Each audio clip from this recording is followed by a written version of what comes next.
मक्का को अगर सही तरह से उपयोग किया जाए तो हम कई बीमारियों से बच सकते हैं।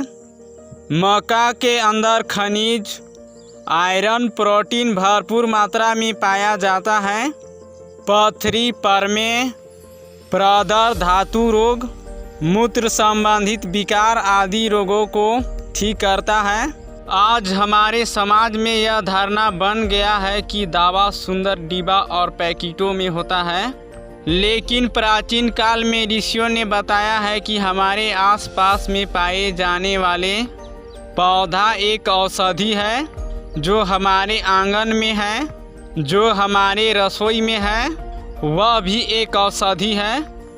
मक्का, भुट्टा, मकई आदि कई नाम से जाना जाता है।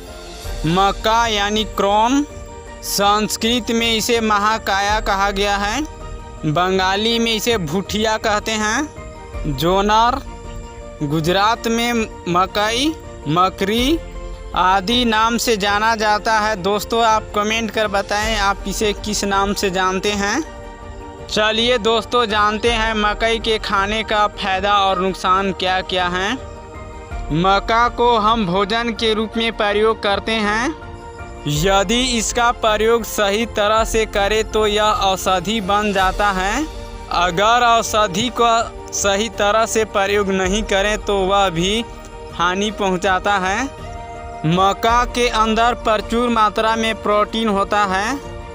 जो कमजोरी, सूखा रोग से पीड़ित हैं, अगर वे इसका सेवन करते हैं तो कमजोरी, कुपोषण दूर होता है। हमारे देश के अंदर प्रोटीन, आयरन, कैल्शियम कमी के कारण अनेक तरह की गोली खाते रहते हैं। हमारे देश में मिली जुली अनाज खाने का जो परंपरा है वह एक बहुत बड़ा विज्ञान है। अलग अलग तरह के अनाज का सेवन करने से कई तरह की विटामिन, आयरन, कैल्शियम, प्रोटीन आदि मिल जाता है। बाज़ार में पतंजलि का आरोग्य आटा मिलता है। उसमें 9 प्रकार के अनाजों को मिलाकर आटा बनाया गया है। उसके अंदर मक्का, गेहूँ, ज्वार, बाजरा, मड़ुआ आदि अनाज शामिल हैं। गेहूँ से अधिक विटामिन मक्का में होता है। शहरों में भुट्टा को भूनकर खाते हैं, लेकिन इसके आटा से परिचित नहीं हैं। मक्का की रोटी बनाकर खाया जाता है। मक्का के भुट्टा को आग में भूनकर खाने से कफ में लाभ मिलता है। मक्का भुट्टा के इस बाल को देखिए। भुट्टा का बाल बहुत उपयोगी है। इसके बाल को पीसकर और उसमें मिश्री मिलाकर सेवन करने से प्रमेह में लाभ मिलता है, या ब्लीडिंग हो रहा हो तो उसमें भी लाभ मिलता है। प्रमेह और सफ़ेद प्रदर में यह बाल बहुत उपयोगी है। इन बालों को पीसकर उसमें कुछ पत्ता मिलाकर काढ़ा की तरह सेवन करने से प्रदर, प्रमेह बहुत लाभ मिलता है।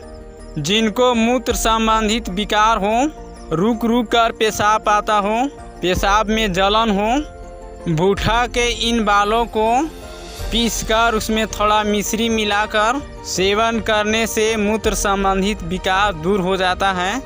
भुट्टा को भूनकर खाने से खांसी में लाभ मिलता है। मक्का के भुट्टा को भूनकर खाएं और बचा हुआ डंठल को जलाकर 2-3 ग्राम राख को शहद या गुनगुना पानी से पीने से पथरी में बहुत लाभ मिलता है। मक्का के डंठल के राख को ठंडे पानी के साथ पीने से मूत्र रोग में भी लाभ मिलता है, पेशाब खुलकर आता है।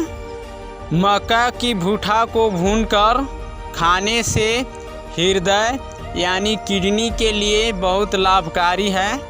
हृदय, हार्ट सही रहता है। दस्त के लिए भी फायदेमंद है। इसके डंठल के राख, बेल पत्ता का चूर्ण मिलाकर सेवन करने से दस्त में लाभ मिलता है। चलिए दोस्तों, अब इसके कुछ नुकसान जान लेते हैं। मक्का के भूठा को अत्यधिक नहीं खाना चाहिए। मक्का के भूठा खाने के बाद पानी तुरंत नहीं पीना चाहिए। 1-1.5 घंटा के बाद पानी पीना चाहिए। मधुमेह की रोगी इसका सेवन अधिक न करें, क्योंकि मक्का के अंदर ग्लूकोज शर्करा होता है, इसलिए इसका सेवन कम ही करें। गर्भवती महिलाएं भी इसका सेवन कम करें या आप डॉक्टर के सुझाव पर सेवन कर सकते हैं। महिला जिनका बच्चा बहुत छोटा है वे डॉक्टर के सलाह पर सेवन करें या इसका सेवन नहीं करें। यह वीडियो कैसा लगा आप हमें कमेंट कर बताएं। फिर मिलेंगे एक नई जानकारी के साथ। जय हिंद दोस्तों, वंदे मातरम।